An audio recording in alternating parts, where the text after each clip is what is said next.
ዋግፈታን አስባችሁ ታውቃላችሁ? 1000 ዓመት ወደ ኋላ ህዝብን መመለስ ወደ ድንቁርና ወደ ጨለማ ህይወት ግልጽ ነው የምንናገረው የሃይማኖት አባት ነው። ወደ ጨለማ ህይወት ወደ ኋላ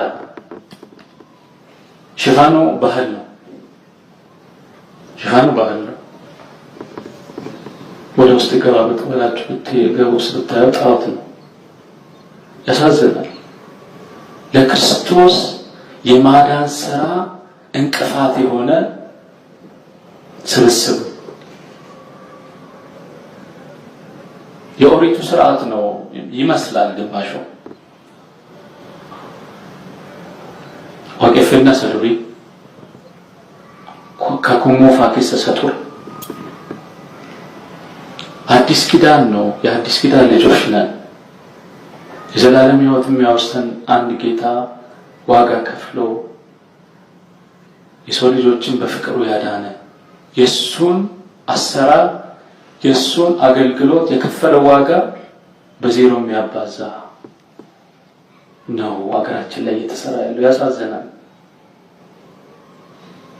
የኦሮሞ ህዝብ እንደ ቤተ ሙከራ ነው የታየው። ማን ነው ይሄን እውነት የሚናገር? ማን ነው ይሄን እውነት የሚገልጥ? ማን አለ? ሊቀ ጳጳስ ነው? ቄስ ነው? ሰባኪ ነው? ሁሉም ዝም ብለዋል። ትውልዱ ግን እያለቀ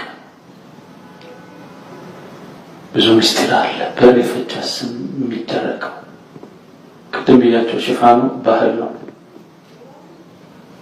ክርስቲያን ሆነው ክርስቲያን ነን ብለው ይሄ ነገር ሲነገር የሚቆጠቁጣቸው ራሳቸውን የሚያማቸው ሰዎች አሉ። ይመማቸው ለምን ጭንቅላታቸው አይፈነዳም? የራሳቸው ጉዳይ። እውነት ነው የምንናገረው። ወደንም ጠላንም ያለ ክርስቶስ የዘላለም ህይወት የለም። የዘላለም ህይወት የሚሰጠው እሱ ነው። በ40 ቀን በ80 ቀን ያገኘነን ልጅነት በዚህ በጣዖት አሰራር ግን እያጣን ነው ያለው።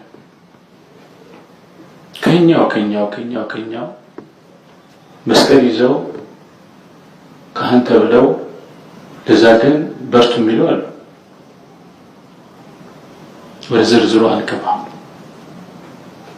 አይ ብቻዬን ምንም ለውጥ ማምጣት አልችልም። እናንተን ግን ይዤ ብዙ መስራት እችላለሁ።